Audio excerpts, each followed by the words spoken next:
Agora vamos começar. Deixa eu dar só uma ajeitada aqui nesse cara.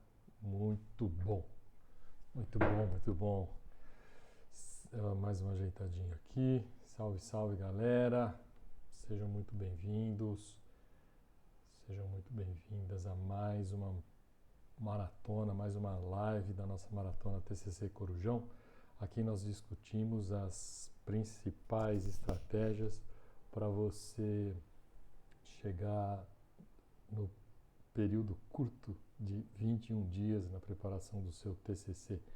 Eu sou Hamilton Viana e a nossa live de hoje vai falar sobre uma dúvida que aparece com bastante frequência para os alunos, que é a diferença entre um MBA, um mestrado e um doutorado.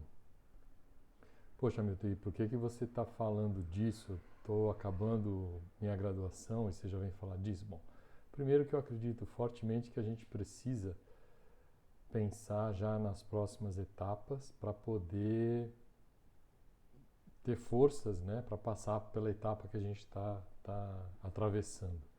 Por exemplo, nessa coisa dessa pandemia, todo mundo em casa, então eu já fico pensando em como vão ser as férias. Deixa eu dar uma ajeitadinha aqui.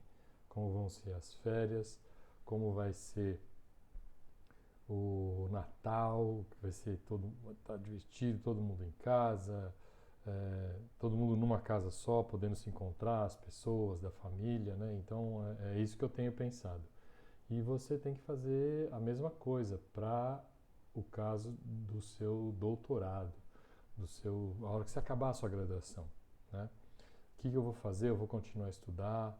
Uma sugestão forte que eu te dou é, não entra naquela assim, eu vou dar uma descansadinha, ficar só um tempinho em casa, cara, porque aí você vai gostar dessa descansadinha, desse tempinho em casa e ele vai virar alguns anos. Quando você perceber, fala, nossa, 5 anos já que eu não estou fazendo mais nada, então toma bastante cuidado com isso. Uma descansadinha de um mês, beleza. As férias tem mais ou menos esse período, não é à toa, né, que a gente tem esse período nas férias, mas você precisa estar sempre com isso na sua ideia, né? Não pode deixar a coisa avançar muito, porque senão você vai ter problema lá na frente.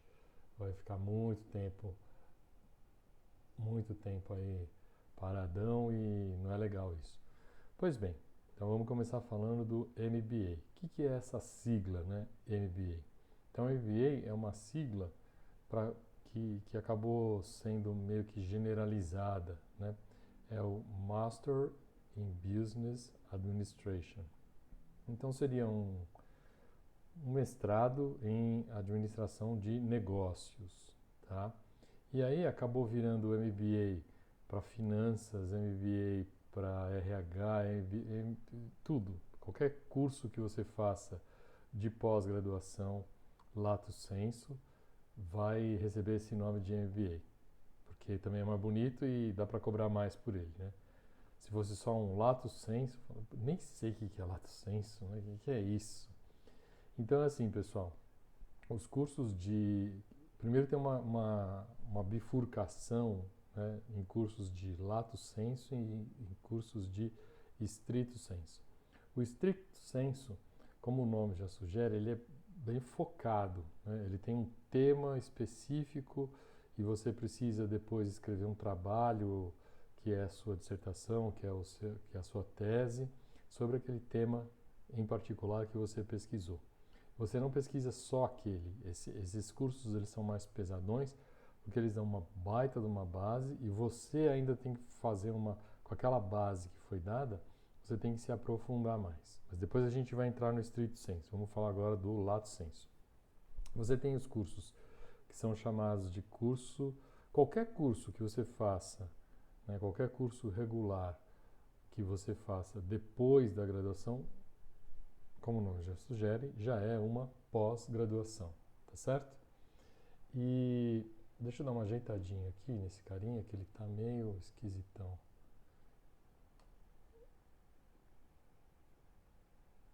Agora acho que vai ficar. Então, esse curso de Não, não vai ficar não, ele está rodando aqui. Girar aqui. Girar um pouquinho para cá. Agora sim. Então, esse curso de pós-graduação, né, é um curso que você faz depois da sua graduação. Ele pode ser considerado um curso de extensão, se ele tiver até 160 horas, e se ele passar de 160 horas, aí ele já é um curso que você pode chamar de pós-graduação, ele já entra no grupo do lato sensu, que é um sentido mais amplo da coisa. Então ele dá informações, faz disciplinas, né, genéricas, de áreas diferentes, às vezes complementa uma com a outra, ele não é tão focado assim. Então ele é mais aberto. Né? Esse lato sensu é no sentido de um curso mais aberto. Ah, o que é importante? Cara, o que é importante depende do que você quer. Né? Ah, eu estou na empresa e tem muita gente que é graduada, eu preciso me diferenciar simplesmente. Olá, Dali Borges, tudo bem com você? Você precisa se diferenciar simplesmente. Então, como é que você vai fazer? Você vai fazer um outro curso, né, que tem um grau um pouquinho acima, vai fazer aí uma extensão, um curso de extensão. Ah, vou fazer, se você trabalha, sei lá, em RH, você vai fazer um curso de extensão em gestão de pessoas, em gestão de cargos, em psicologia, em relacionamento, enfim, você vai fazer alguma coisa relacionada na sua área. Depois, você pode fazer. Ah, mas esse cara tá me incomodando, estou ficando magoado com ele. Depois, aí você já se diferenciou e aí você gostou de um determinado tema e você quer se aprofundar naquele tema. Aí se você quer se aprofundar naquele tema, você vai fazer o quê? Aí sim você começa a fazer um curso aí você vai fazer um stricto sensu. Esse stricto sensu aqui vai ser o seu mestrado, por exemplo. E como é que é o processo de ingresso no mestrado? É um pouco diferente do processo de ingresso no lato sensu. O lato sensu é meio que tem um número de vagas e às vezes, normalmente ele é pago, né, 100% pago, e o que acontece é que as instituições que promovem esse curso, elas estão assim meio que rezando para fechar uma turma. Né? Então, cara, não marca toca na frente da faculdade não, senão os caras vão te matricular.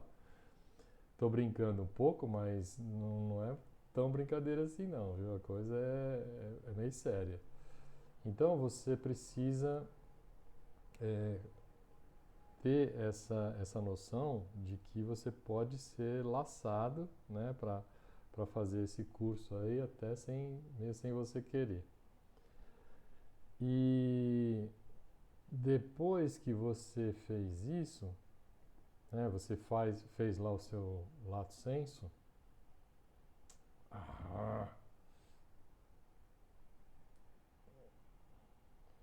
Depois que você fez o seu lato sensu, aí você quer melhorar, vai fazer o stricto sensu, vai fazer o seu mestrado. Então, assim, lato sensu quase não tem seleção nenhuma. Você entrou, foi lá, pagou, tal. No mestrado não tem essa necessidade, porque o mestrado já é um programa que precisa ser reconhecido pela CAPES. E a CAPES, que é um órgão de avaliação dos cursos de ensino superior, a CAPES está bastante preocupada com a qualidade do curso. Então não pode ficar patente que o único objetivo daquele curso é cobrar mensalidade, quer dizer, não o único objetivo, lógico, mas ele não pode cobrar mensalidade, ele não pode depender de abrir uma turma para para poder oferecer o curso. Ele tem que ter, lógico, um mínimo de alunos, mas não é, por exemplo, uma sala de 30 alunos, não precisa. Eu acredito que poucas das disciplinas que eu cursei no mestrado e no doutorado chegavam perto de 30 alunos. Só aquelas disciplinas assim que são básicas para a área que você escolheu, que tem um número maior de alunos. Mas fora isso, não tem nada disso. Bom, enfim. E aí o que acontece? Você vai lá e se inscreve para o mestrado, vai ter uma prova do assunto que você escolheu. Eu escolhi fazer engenharia, então vai ter um tema lá da engenharia de materiais, da engenharia química, da engenharia civil, da engenharia eletrônica. Vai ter um tema, eu quero fazer letras, mas letras qual? Eu quero me aprofundar na língua francesa. Então, sei lá, vai ter uma prova sobre cultura francesa, sobre hábitos, enfim, vai ter alguma prova relativa ao tema. E aqui no Brasil é meio que praxe, todos os programas pedem uma língua estrangeira.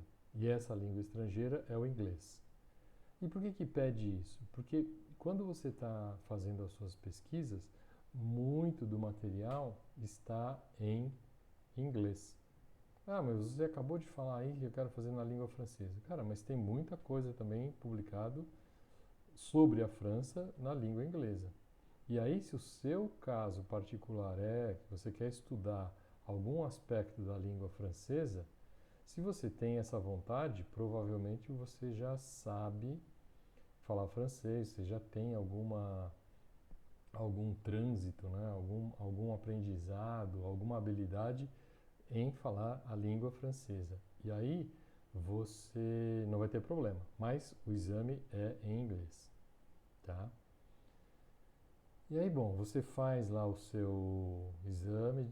Se você passar na parte da disciplina, depois você tem um prazo para fazer o exame de língua, e esse prazo normalmente assim, é 1 ano, não passa disso. E como é que é essa prova? Depende. Tem lugares que eles terceirizam a aplicação dessa prova, então você tem que ir num instituto que dá aqueles certificados internacionais, tipo TOEFL, enfim, né? O mais conhecido é o TOEFL. Então você vai ter que fazer uma prova do TOEFL e tirar uma nota mínima lá que eles exigem. Tá? Quando eu fui fazer meu doutorado nos Estados Unidos, eu tive que fazer a prova TOEFL. E aí, se eu não tirasse a nota, eu não conseguiria. Esse era um dos requisitos para eu conseguir a bolsa. Se eu não tivesse a nota, eu não conseguiria a bolsa. Então, você também vai precisar fazer isso. Vai ter que correr atrás aí, estudar, fazer a prova de língua inglesa. E depois que você fizer a prova de língua inglesa, tiver sido aprovado na parte da disciplina, aí você vai escolher um orientador. É parecido, né? Quer dizer, é um grau mais evoluído que a escolha do orientador do TCC. O orientador do mestrado, aí você já vai direto, porque você já sabe, né? Você não vai querer falar de tinta com um cara que cuida de cerâmica. Esquece, ele não vai mesmo. E dependendo da tinta, ele nem vai querer te orientar, porque o trabalho dele é tão específico num tipo de tinta lá que ele não vai querer te orientar numa tinta diferente. Né? Você vai ter que ver isso. Então, você vai ter que saber muito bem o que aquele orientador faz. Qual é o trabalho dele, quais são as linhas de pesquisa, quais foram os trabalhos que ele já orientou, conversar com os alunos dele, porque essa relação, pensa assim, o professor de TCC, ele tem milhões de alunos, milhões não, né? Mas ele tem dezenas de alunos, ele dá aula para várias salas. O professor, quando está num programa de mestrado, ele não pode dar muitas aulas. Esse é um professor que ele tem, assim, se não me engano, no máximo 10 aulas, no máximo, estourando 10 aulas por período. Às vezes, num período ele tem um pouco menos, um pouco mais, mas na média ele tem que ter esse número. E tem universidades que liberam até um pouco menos, né? Que a exigência do número de aulas é um pouco menos. E tem, enfim, tem outros caminhos aí, mas o mínimo é esse. Então, para você ter uma ideia, né? Quando você vê professor em universidade particular, muitas vezes você pergunta para o cara, quantas aulas você tem? Ah, tenho 40 aulas. Fala, filho, como é que você consegue dar 40 aulas? Não, eu dou aula de manhã, eu dou aula à tarde, à tarde não, mas eu dou aula à noite, né? Se ele pegar a aula de manhã, são 6 aulas, 5 dias da semana, já deu 30 aulas, né? É que é difícil arrumar uma disciplina que tenha 6 aulas todos os dias. Então você acaba ficando com umas janelas, aí você pega umas aulas à noite também, enfim, você consegue, se você, quarentinha assim, brincando, você consegue dar, né? E aí, então esse professor ainda vai orientar o TCC. Como é que você acha que é a qualidade da orientação do TCC? Não dá para ser muito boa, né? Porque ele tem um monte de aula, pô, um monte de aula, não dá para fazer isso. O professor, quando ele já está orientando o mestrado, pode ser inclusive na mesma universidade. Pelo fato dele fazer parte de um programa de mestrado, ele já tem que reduzir bastante o número de aulas dele. Então ele vai reduzir muito e vai sobrar tempo. Então a relação do orientador com o orientado, ela é muito mais próxima, né? É muito mais próxima mesmo. E você vai perceber isso quando você estiver no programa de mestrado. Ah, e no MBA? Cara, no MBA não tem isso. No MBA, no final do curso, você vai ter lá o seu trabalho de conclusão de curso, você também vai ter o TCC. Você acha que você ficou livre dessas 3 letrinhas? Não ficou, não, né? Ele vai ter um trabalho e aí vai ter um orientador também para aquele trabalho, como teve na sua graduação e no mesmo esquema, né? No mesmo esquema da graduação, bem parecido. A dedicação que ele vai dar para você vai ser parecida com a que o seu orientador na graduação deu para você também. Então, quando você entra nesses programas, a orientação é muito mais próxima. Isso no mestrado. Quando você entra para... Deixa eu falar um pouco mais do mestrado, né? E por que essa orientação ela é tão próxima assim? Porque o orientador do mestrado, ele não vai precisar te orientar só no final quando você estiver fazendo o trabalho, porque você começa a fazer o trabalho a partir do momento em que você ingressa no programa. Então ele vai te ajudar, vai te orientar, vai ser o seu coach, né, o seu treinador na pesquisa, na parte de encontrar as referências. Lógico, ele não vai pegar na sua mão e vai fazer, mas ele vai dar dicas preciosíssimas para você fazer, como você está fazendo, que linha você está procurando seguir na hora de buscar as referências, aonde você está buscando, que ferramentas. Então, o que você não aprendeu no TCC, por isso que é legal você fazer um TCC caprichado, né? Porque facilita muito a sua vida e do seu orientador depois. E depois eu vou falar no final por que é bom você facilitar a vida do seu orientador do mestrado. E aí ele começa a te orientar em quais disciplinas você vai cursar, porque quando você entra num programa desse, você tem disciplina em um monte de lugar. E dependendo do programa, você tem que cursar algumas disciplinas que são optativas. Tem lá uma grade de optativas, você tem que escolher. Eu fiz isso na graduação, fiz isso no mestrado também, no doutorado. Aí no doutorado eu fiz até disciplina fora da Poli, né? Eu fiz o meu doutorado na Poli.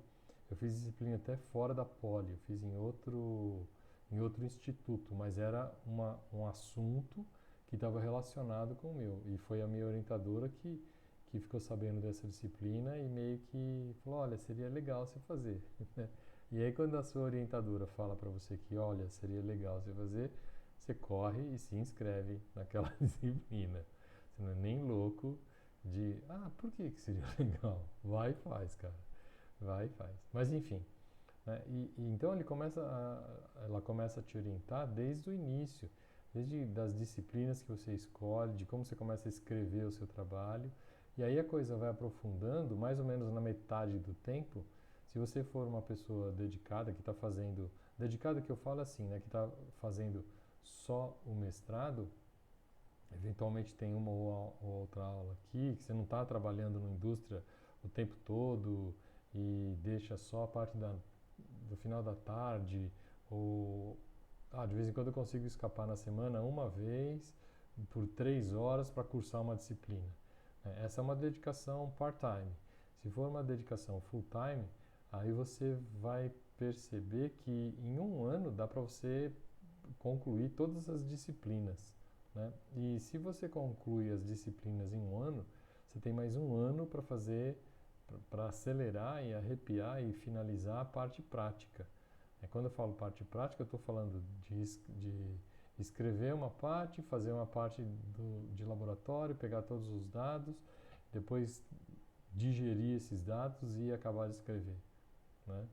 E aí quando você faz isso, você percebe que o tempo rende muito mais, né? Porque essa pessoa, a sua orientadora está do seu lado, está te ajudando assim full time.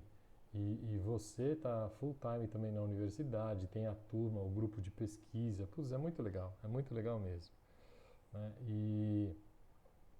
Então, eu acho que ficou bem claro aí para você, né, o tipo de tratamento que você vai ter quando está fazendo um MBA e o tipo de tratamento que você vai ter quando você está fazendo um mestrado, né?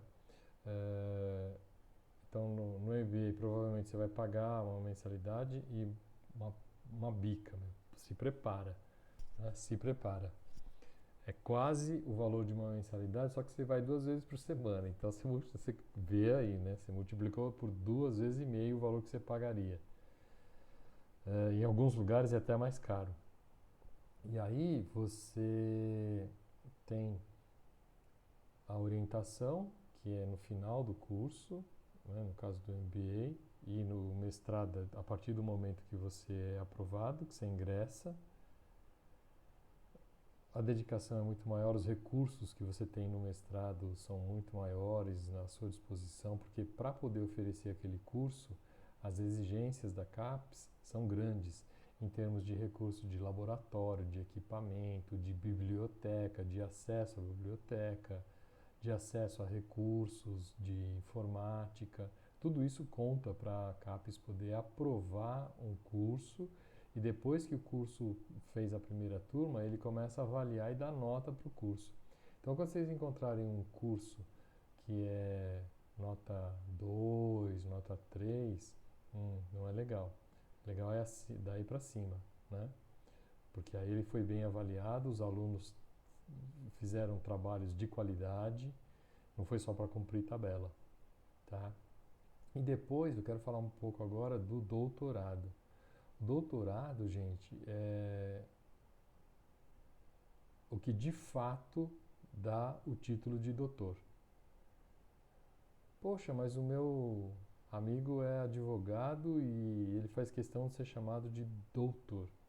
Isso aí remonta de um passado onde a família real, se não me engano, era o rei Dom João, e o rei Dom João fez um decreto de que os advogados, os médicos e os engenheiros tinham que ser chamados de doutor. Mas sinto muito, hein? Para você ser o doutor, você tem que ter o título de doutorado. Eu tenho visto muita profissão, né? A pessoa, o doutor. Mas se ele não fez doutorado, I'm so sorry. Enfim, mas vamos seguir adiante aí. Então, o doutorado já é um curso mais extenso, né? Se você arrepiar muito, você consegue em 3 anos. Mas tem que ser assim, aquele negócio meio insano, né? 3 anos. Normal é 4 anos para você fazer. Mas também não pode passar de 4 anos. Porque se passar de 4 anos, aí você já entra nos esquemas aí, eu vou ter que trancar para não travar o cronômetro, né? E você continua trabalhando, fazendo as coisas no laboratório, escrevendo. E aí quando você está perto de defender, aí solta o cronômetro de novo, aí você vai e acaba, né? Então o doutorado, tem gente também, eu já vi muita coisa, né? Muita gente falando assim, aquele cara, nossa, aquela professora lá, ela tem doutorado e ela tem PhD. O que é o PhD? O PhD é uma sigla que quer dizer Philosophy Doctor. Philosophy, então é um doutor em filosofia, que era o nome geral que se dava para quem fazia doutorado na área de ciências. Você tem o MD, né, quando você vê eventualmente algum trabalho, está escrito assim, MD, é o Medical Doctor. Esse é o verdadeiro, raiz, doutor, tá? Esse é o MD. Os outros não são doutores, são assim, né, por respeito e tal, mas enfim. E você tem também o SC, S maiúsculo, C minúsculo, D. Então é o Doctor in Science. Mas meio que globalizou, né, ficar o Philosophy Doctor. E aí é PhD. O PhD é o doutor em língua inglesa. É isso. Aqui no Brasil a gente fala que é doutor e lá é PhD. C'est la même chose. E então o trabalho que o doutorando está fazendo, no final ele vai escrever uma tese.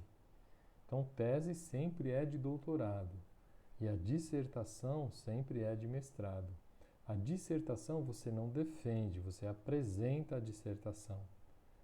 Não tem defesa de dissertação? Não, porque ela não necessariamente é um trabalho inédito, né? Ela pode ser um trabalho que é uma adaptação de um outro trabalho que já foi feito, uma confirmação de um trabalho com um método diferente. Pode ser. Então não é uma defesa, é uma apresentação. A defesa é a tese que você fez, que você criou junto com a sua orientadora, com o seu orientador, no seu doutorado. Então você vai defender. Quando eu falo defender, é defender 5 professores, cada um tem 1 hora para te perguntar. Então é meio que só tem um alívio no final porque o último sempre é a sua orientadora. E aí ela não vai ficar 1 hora te perguntando, até porque ela te acompanhou o tempo todo e tal, não tem essa necessidade, né? Mas os outros professores, eles podem ficar 1 hora te perguntando, cada um. E fica apertando. Então é uma defesa de tese. Demora mais tempo, né? Demora, como eu falei, 4 anos. O mestrado, 2 anos dá para você fazer sem se matar muito. Se você começa a passar muito, aí entra naquele esquema também de trancar, de zerar o cronômetro, de travar o cronômetro para você poder escrever, fazer a parte prática, o que falta e tal, concluir tudo. E aí quando estiver quase pronto, aí você solta o cronômetro de novo, né? Então, vamos tentar sintetizar aqui as três modalidades, né? O MBA é um curso de pós-graduação, só que ele é lato sensu. Se ele for mais curto, ele vai ser um curso de extensão, e aí você vai ter um certificado de extensão universitária. Senão você vai ter um curso de um MBA, né, uma pós-graduação lato sensu, ou MBA, que esse nome meio que vulgarizou. E quando você sai do lato sensu, que é o sentido amplo da coisa, você entra no stricto sensu, que é o sentido mais focado. Além de ter toda aquela base lá do lato sensu, você vai ainda escolher um tema e vai destroçar aquele tema.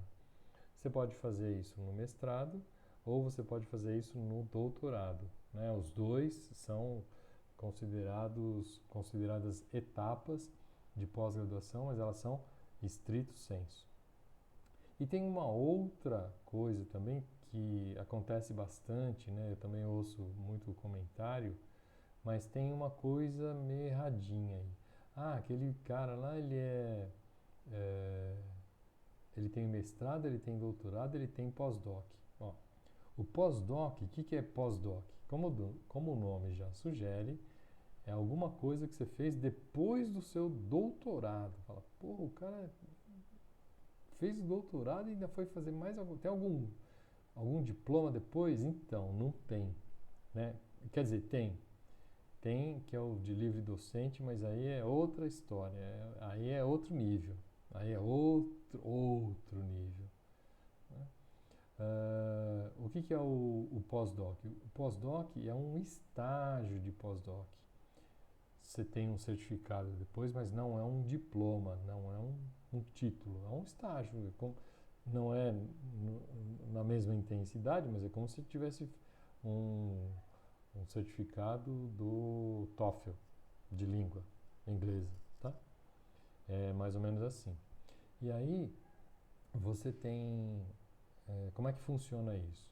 Você vai participar de um grupo de pesquisa, né, que é coordenado por um doutor que já tem bastante trabalho pesquisado, já tem uma linha de pesquisa sólida, uma ou mais linhas de pesquisa sólida, que já publicou bastante. E você entra nesse grupo e aí você passa a trabalhar. Então você não vai cursar nenhuma disciplina, não precisa cursar nenhuma disciplina, mas você vai desenvolver um tema junto com ele. Alguma coisa assim que esteja entre o que você fez no doutorado e o que ele tem feito. Então você vai pegar algum tema que eventualmente é uma mescla desses dois. Deve ter alguns alunos que vão fazer parte desse trabalho junto com você. E aí você vai tocar esse trabalho. Então, como você não tem que fazer disciplina, você vai tocar esse trabalho e o principal produto é você publicar. Né? Você tem que ter num programa normal, no estágio normal aí de pós-doc, você fica entre 1 e 2 anos. Né? Você pode até ter uma bolsa, também se você conseguir uma bolsa vai te ajudar bastante, se você não estiver trabalhando em outro lugar. Se você estiver trabalhando, aí não tem bolsa. Né? Se você estiver trabalhando numa universidade, por exemplo, aí você consegue até uma licença, dependendo da sua universidade, você consegue uma licença, um período para sair e fazer esse estágio de pós-doc. E é basicamente um trabalho prático. É um tema que você vai definir junto com... Aí ele já não é nem mais o seu orientador, ele é seu supervisor. Ele é o supervisor do seu pós-doc. E você vai, então, trabalhar com ele. Fica lá 2 anos, publica o que você puder publicar e você finir. O legal, uma das coisas legais disso é que você tem mais liberdade de trabalho. Depois você pode ir para um outro grupo, fazer um outro pós-doc, um outro pós-doutorado. E enquanto que o doutorado em si, eu acho que eu não conheço ninguém que tenha 2 doutorados. Não conheço ninguém que tenha 2 doutorados. Deve ser uma coisa raríssima, né? Por quê? Porque um doutorado é um jeito que você vai aprender para fazer uma pesquisa. Nem necessariamente é exatamente aquela pesquisa que você tinha pensado. Essa, com certeza, é uma que tem o dedo muito forte do seu orientador, da sua orientadora. E você pode ou não aceitar. Simples assim. Né? Se você topou é porque é uma coisa que é legal, mas, por outro lado, você pode não ser exatamente aquilo que você sonhou, você fez alguma adaptação. Já no pós-doc, você pode fazer um trabalho mais voltado para aquilo que você gostaria de fazer, lógico, dentro da linha de pesquisa do seu supervisor. E, não fiz, mas queria avançar mais. Cara, procura outro grupo e vai fazer outro, né? Participa de outro grupo, em outra universidade e vai embora, vai fazendo. Né? Quem sabe rola um prêmio Nobel aí. Então, essas são as principais diferenças aí entre esses 3 cursos que eu falei para você, né? Entre o MBA, entre o mestrado, entre o doutorado. É raro, mas acontece também, de você acabar a graduação e entrar direto no programa de doutorado. Normalmente, o que se faz, quando você chega assim, eu queria fazer direto doutorado, cara, não, primeiro faz mestrado comigo. Por quê? Porque ele quer ver como você trabalha. Se você trabalhar do jeito que ele gosta que se trabalhe, e aí não tem jeito certo ou jeito errado, tem o jeito dele. E aí se você vai entrar no grupo dele, ou você aceita ou você não entra. É simples assim, né? E aí você então vai passar esse meio que esse período de experiência de 1 ano, 2 anos com ele, acaba o seu mestrado. São 23 horas. Aí a moça está falando que são 23 horas. E assim você consegue mostrar para ele como você trabalha e ele vai ser automático. Se ele gostar, ele no final já vai te convidar para fazer o mestrado junto com ele. Ele já vai querer que você trabalhe com ele porque ele gostou, né, de trabalhar com você. Foi assim que aconteceu com a minha orientadora. Eu fiz o mestrado com ela e depois ela me convidou para fazer o doutorado também com ela. Conseguiu bolsa, tudo, foi muito legal. E é isso. E o MBA, então, você vai ter aquela orientação estilo TCC, né, meio corridona, assim, e tá bem na sua mão. Você pode aproveitar muito esse período do TCC para aprender coisas que você vai usar depois no mestrado, para aprender coisas que você vai usar depois melhoradas no seu doutorado. Beleza? Bom, os recadinhos do dia. Eu quero te avisar que a gente está entrando aqui, essa é a nossa quarta semana, estamos começando a quarta semana da nossa maratona do TCC Corujão, todos os dias às 22 horas e 22 minutos, de segunda a sexta. A gente está aqui falando de um assunto relacionado ao TCC. E outro recadinho é um convite, na verdade, para você entrar para o Instagram. Baixa o Instagram, instala ele no seu celular, ele é um aplicativo muito parecido com o WhatsApp, e depois você procura lá, dentre os vários canais, você procura o canal TCC em 21, que é o meu canal. Nesse canal eu posto dicas, eu posto áudios de, de insights que eu tenho, de complementos das informações que foram passadas aqui nessas lives para vocês. Tá certo? Galera, uma boa noite para você, uma excelente semana, que a gente continue aí avançando. E eu falei Instagram, é Telegram. Se eu falei Instagram para você entrar no meu canal no Instagram, não. Você já está vendo essa live no Instagram, é no Telegram, TCC em 21. Então você tem uma boa noite, descansa bastante e a gente se encontra amanhã às 22 horas. E aproveita para comemorar esse restinho do dia, que hoje é o dia 4 de maio, May 4th, que é um trocadilho com May the 4th be with you, que é o lema do Star Wars, que eu gosto muito. Então, May the 4th with you. Boa noite, galera. Até mais. Bye, bye.